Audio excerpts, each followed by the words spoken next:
정부가 이르면 모레 새로운 사회적 거리두기 조정안을 발표할 예정입니다.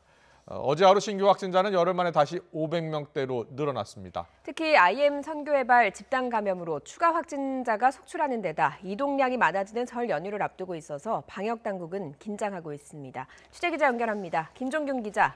네, 사회부입니다. 네, 먼저 코로나19 신규 확진자 현황부터 정리해 주시죠. 네, 오늘 0시 기준 신규 확진자는 559명입니다. 전날보다 무려 205명이나 늘었습니다. 지난 17일 이후 열흘 만에 다시 500명대로 올랐었습니다. 감염 경로를 보면 국내 감염이 516명, 해외 유입은 43명입니다. 지역별 국내 감염 현황을 보면 서울이 120명, 경기 137명, 인천 17명 등 수도권만 274명입니다. 이 가운데 52명은 수도권 임시선별검사소에서 확진됐습니다. 비수도권에서는 IM 선교회 관련 확진자가 쏟아진 광주가 112명으로 가장 많았습니다. 이어 부산 31명, 경남 20명, 강원 18명 등입니다. 해외 유입 43명 가운데 12명은 검역 단계에서 확인됐습니다. 해외 유입은 전날보다 27명 더 많았는데 40명대는 지난 9일 이후 18일 만입니다. 코로나19로 숨진 사람은 7명 늘어 누적 1,378명이 됐습니다. 위중증 환자는 201명으로 그대로입니다. 네, 코로나19 우려로 보건복지부 장관도 자가격리에 들어갔다고요? 네, 그렇습니다. 코로나19 주무부처인 보건복지부 권덕철 장관이 확진자와 밀접 접촉한 것으로 확인돼 2주 자가격리에 들어갔습니다. 일단 권 장관은 진단검사 결과 음성으로 나타났습니다. 격리 기간은 확진자와 마지막으로 접촉한 날로부터 2주가 되는 다음 달 2월 9일 정오까지입니다. 확진자는 권 장관을 바로 옆에서 보좌한 수행비서입니다.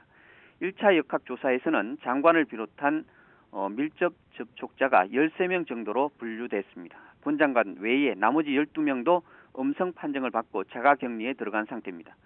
권 장관과 동선이 겹치는 정은경 질병관리청장도 사전 예방 차원에서 검사를 받았는데 음성 판정을 받았습니다.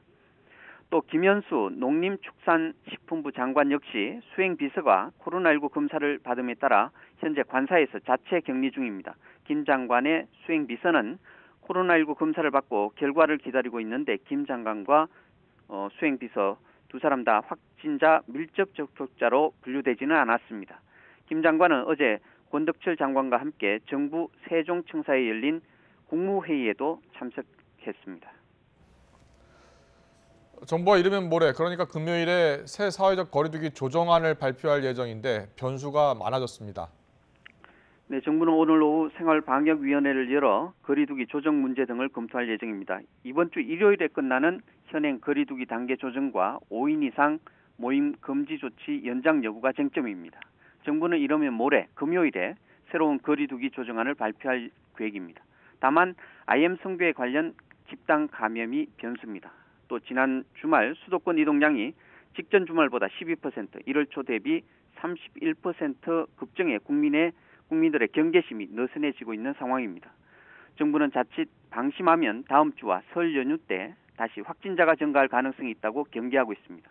특히 겨울철이 끝나지 않은 데다 가족 친지간 모임이 급증하는 설 연휴를 앞둔 상황을 고려하면 5인 이상 모임 금지 조치를 좀 더 유지해야 한다는 의견이 우세한 것으로 전해졌습니다.